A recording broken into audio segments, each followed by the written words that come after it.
Manic and Chill is back. It is the Dynasty Playoff Edition. Week 1, hopefully you're in. If not, we'll be there soon where you can start focusing on the offseason. If not, next couple weeks, you'll get trading back. Hopefully you don't have a trade deadline, but a lot of people seem to do. So you'll have trading available here in a couple weeks if you have one. But week 15, first week of the fantasy playoffs. Shane, we're going to not talk about the fantasy playoffs, though, because I think there's a lot of other content that are focusing on who do I trade for the playoffs or who has a good schedule and all that kind of stuff. That's not what Manic and Chill is. So we're going to start by trying to forecast some reactions into the offseason. So the title of this is going to be our reaction to the potential reactions of the community in 2024. So we're talking offseason 2024, spring, early summer, rookie draft season, free agency season, the fun time in Dynasty where it's not the weekly grind on every player's getting hurt and then we have to raise their value or completely throw their value into the ocean, but reacting to people's reactions, Shane. So that's going to be the topic for today. And really, this is just going to be us going back and forth on things we think the community is going to have a strong reaction to. Now, that can be positive,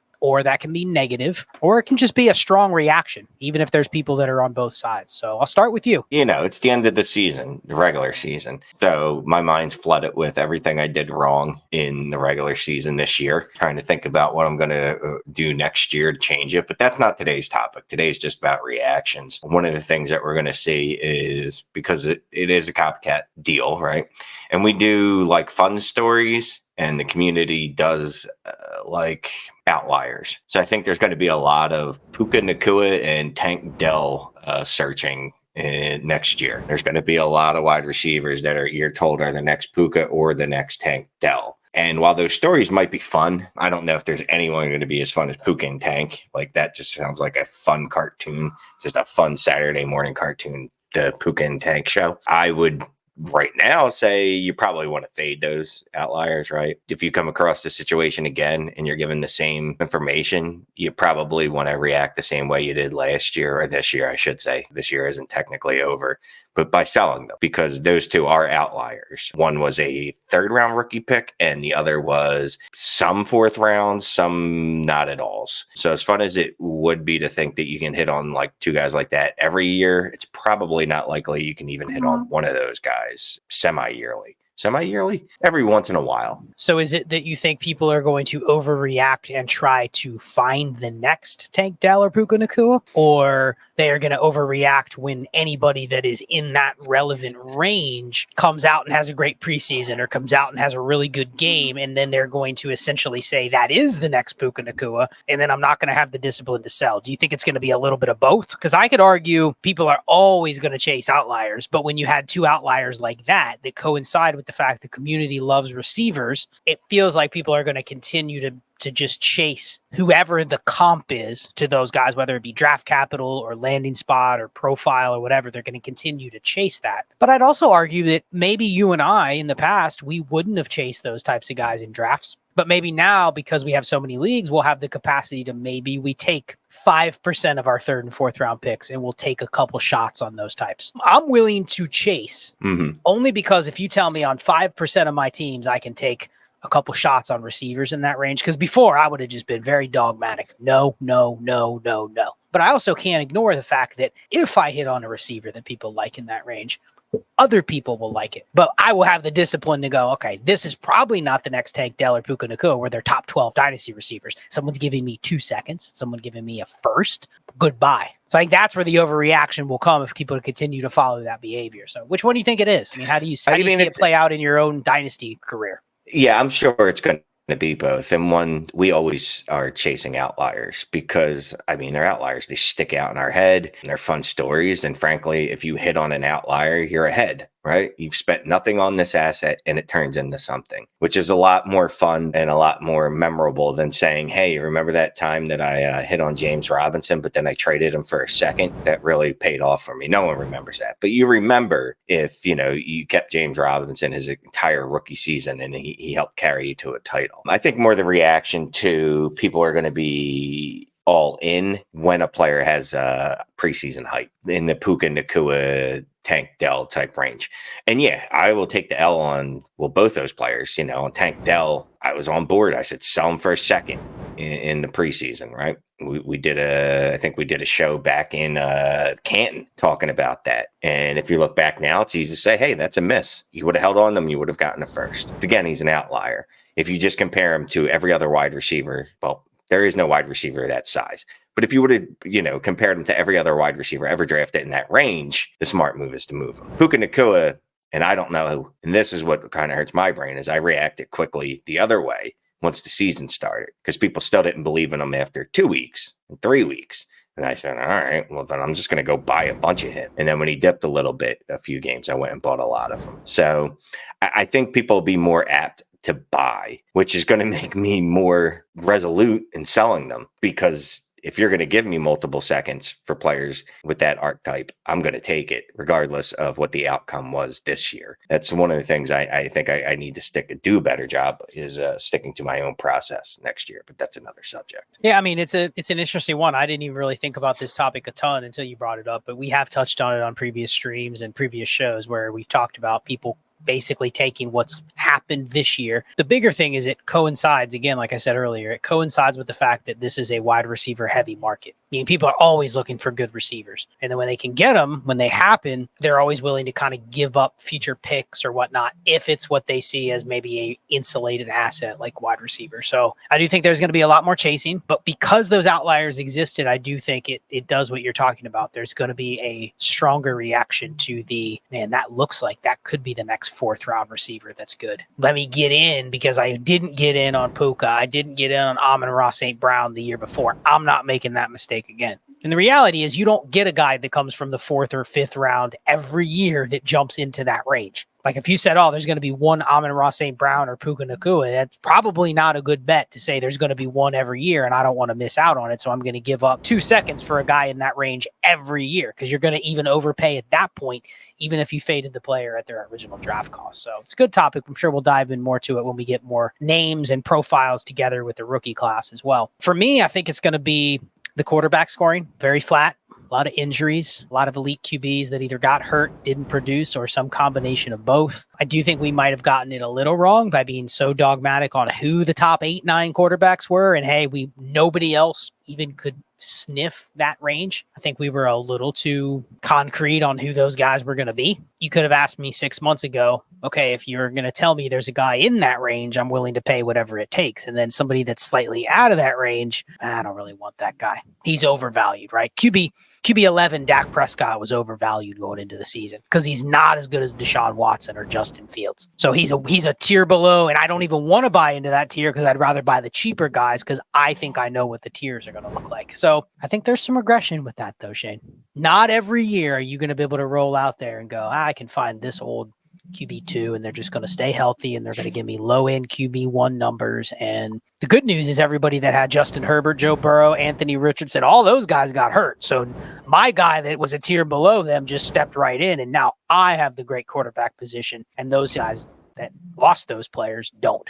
So I think we're going to overreact to that. It's going to decrease the value of selective QBs. I do think the high-end ones are still going to hold first-round startup value, but you can just picture it now. Startup draft, they ain't going to be 10 QBs in the first round anymore. There's going to be people that go, I can get QB 14 in the late 2nd, early 3rd. I'll do that. I'm no way I'm paying for QB 9. I'll make a prediction here. I think there's a chance, and I would never have said this 6 months ago. I think there's a chance we get to, let's say, April, and I don't know if the 101 in the rookie draft is a guaranteed first-round startup pick. But definitely when we get into the season, I could see where the QB1 in the class is not a surefire top 10, top 12 startup pick, depending on who it is. And maybe that's a hot take, but I could just see people going, all right, I'll take these 6 or 7 QBs, but I am taking, instead of picking at the end of the startup, 111, 112, and going Drake May or Caleb Williams, I'm going CeeDee Lamb. I'm going AJ Brown. I'll wait. I'm not picking QB 10 when I'm going up against the teams that got QBs early. And that might include a couple of the rookies. What do you think? It's beautiful how all these things kind of coalesce into each other. They all run into each other. At least they do in my mind. mind. It feels like it fits perfectly, right? Based on what I saw this year, I don't know that I need a quarterback for a spike week. And I have to look up the stat head, right? I'm going to use that after we're done talking, actually. I just reminded myself to do that. It feels like there's been more spike weeks, and by spike weeks, I mean 30-point plus weeks outside of quarterbacks than I can ever remember during my entire time of playing fantasy football. Now, half of that was spent playing standard, so obviously that's a little different. But even in the PPR era, I don't remember this many spike weeks. I don't know if that's just faulty memory or what, recency bias, but I'm going to look it up. I'm going to see. But I feel like if I think that someone that's in the game all the time, nonstop, that people that play the game are going to feel the same way, right? We play the game, obviously, but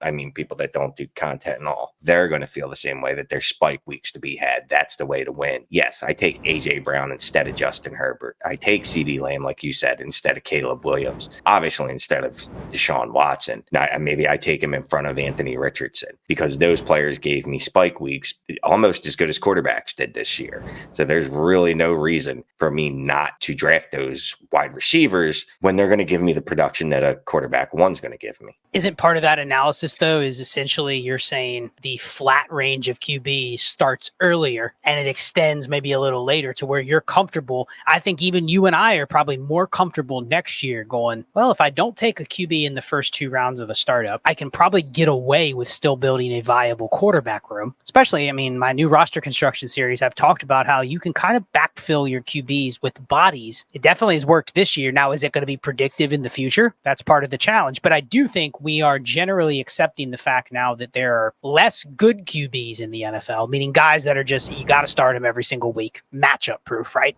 Then there's another tier of QBs where you're like, all right, this is where the QB 6 through 15 sits. And those are guys, if you have them, you probably had to pay decently to get them, and you're just going to start them, regardless of the weather, regardless of the matchup. But then after that, I mean, you look at the WAR, and the WAR numbers back it up, especially if your quarterback scoring is a little depressed. All that matters after that, it's very much like running back, Shane. All that matters is, do I have a quarterback that's starting that week? Then you assess the skill set of that quarterback. You know, is it Mitch Trubisky, or is it Teddy Bridgewater, or is it somebody that might have a little upside because they can run? But the big tiebreaker there is on a weekly basis. What are you looking for? Game script, matchup, and it's no sweat for you to go, you know what? I'll start Jake Browning or Joe Flacco over Geno Smith, over Jared Goff, right? You see Jared Goff out in the cold against a good defense. It's not a top 12 quarterback, is it? It's not a top 15 QB. Now you get Jared Goff in the dome against a bad team. He goes for 350 and 3 touchdowns. But that's the same as essentially you're looking at the matchup. So if you tell me a quarterback and I'm immediately looking at the matchup going, I don't know. I don't trust to start this guy. Then he shouldn't be a top 15 QB, really. Right. We should at least pencil him in as he's essentially a streaming QB or a streaming QB option that I'm going to pick the majority of the time because he's better than Joe Flacco or Bailey Zappi. But if the matchup dictates it, I may go to my bench and pick a backup QB. And there may be weeks where I just need to do it because I don't have any other starters. So I think you can get away with kind of being a little more liberal at the middle range of the QB landscape.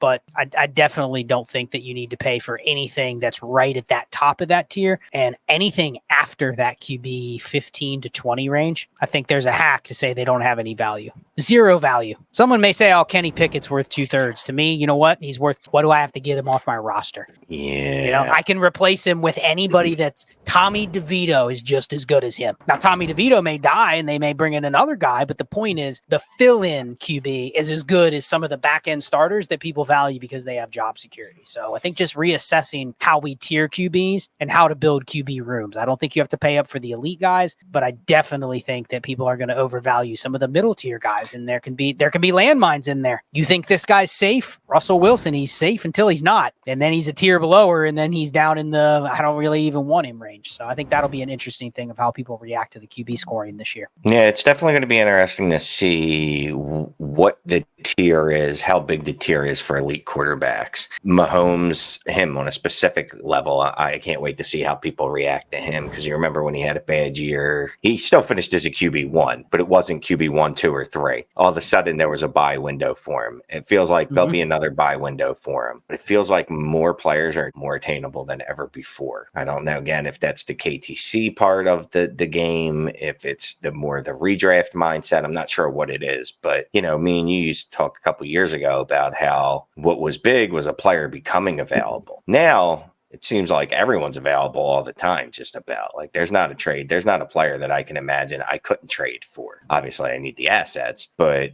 3 years ago, Patrick Mahomes would have been untouchable. 4 years ago, he would have been untouchable. All it takes is one down season, and not even that, several down weeks, and we're ready to either move on or severely diminish someone's trade value or what it costs to get them. That's going to be interesting to continue to watch. And that QB, specific to the QBs, it's going to be very interesting to see what we value. Do we value Jalen Hurts, even though he's had a ton of turnovers? Are we going to value the upside of Anthony Richardson? How's Herbert going to be valued? I mean, part of this is the injuries and things like that too, and Joe Burrow. So yeah, I'm really interested to see just the QB market in general, period. And how many teams are going to go, let me go hero quarterback. Let me get, like you said, one monster quarterback, maybe not two, right? Maybe they don't go elite. Maybe they get one elite quarterback and we go back to the old days where it's like, I'm just streaming that second quarterback. And maybe sometimes I build a roster with really no QB2, just a bunch of QB3s that I can play when I feel like it. And if I have multiple receivers that are popping, I'll just put them in there. Yeah, and I think the point about the QB market will be interesting, but I do also think that part of the flaw in every player being available that you were talking about is driven by new players coming into Dynasty. It's also driven, I mean, I don't want to sit here and say we're the reason for it, but I do think a lot of the process stuff that we've hammered over the years of there isn't a player, especially if you're in the leagues that we play in, start 11, start 12, really active, deep rosters. You can't afford to dig your heels in on players for too long because you're always going to miss the opportunities. You're always going to miss the sell windows. You're always going to miss the tier down or tier up windows. You're always going to be behind because there's 10 other like-minded people that are going, I'm reacting quick. Now they may be wrong, then you might have been right by holding. But generally, if you operate that way, if you don't play along with the Dynasty day trading market, there's going to be spots where you're just wrong. You're always behind. And when you're always behind, you're going to have a stagnant roster, which generally means that you're going to get stuck in places where you can't move anything because your price on a player is always going to be 3 weeks behind the community. It's going to be the old, I'll sell him, but I want a first. Well, he hasn't been worth a first since he's had 3 bad games. Well, I'll wait for his value to bounce back. Then when it bounces back, someone comes to you, hey, Shane, I'll give you a first. Nah, man, I need 2 firsts. He's smashed the last 3 weeks. It's like, yeah, but no one's going to give you 2 firsts. So again, you don't sell there. So you just end up not doing anything because you're always a little bit of a step behind the market. So I think that is contributing to why every player is available. And now that we have tools like WAR and understand roster construction better, there really isn't a reason. There isn't a bulletproof player in the league that is so dominant and immune to variance or immune to injury where I go, I cannot trade him. Cannot trade him. It doesn't exist. Even a deal where it's a slight leverage deal in your favor or it's a 50-50 or 49-51 deal. I'll trade anybody. Want Justin Jefferson? There's a chance. More likely now that I'd be willing to do a 2-for-1 deal for Justin Jefferson if you have the right things on the other side. So that is an interesting discussion with how active people are and how quick things change, that you do see more trades at the high end. So yeah. Very interesting topic. Well, we could go on to this for hours and hours and hours. I'm sure there'll be more topics that we want to react to, things that we see, things that as the narratives start to build as the season ends, because then people have nothing but time to start looking back at data. That's probably you and I's favorite time of the year, to go back and look at a season's worth of data and go, what can I take away from this compared to years past? Or what can I take away from these individual players? And then we start making sweeping conclusions, and then that's what we're going to do next year. And then by the time we get to mid-season, it's like, I don't know, maybe that was an outlier, some of the data that we looked at. What were you going to say? Well, that's what I was going to say. And the important thing is not to just look at it compared to, obviously, in a vacuum. Well, what happened this year? Well, that's always going to happen going forward. Even though the game changes, you definitely want to look back.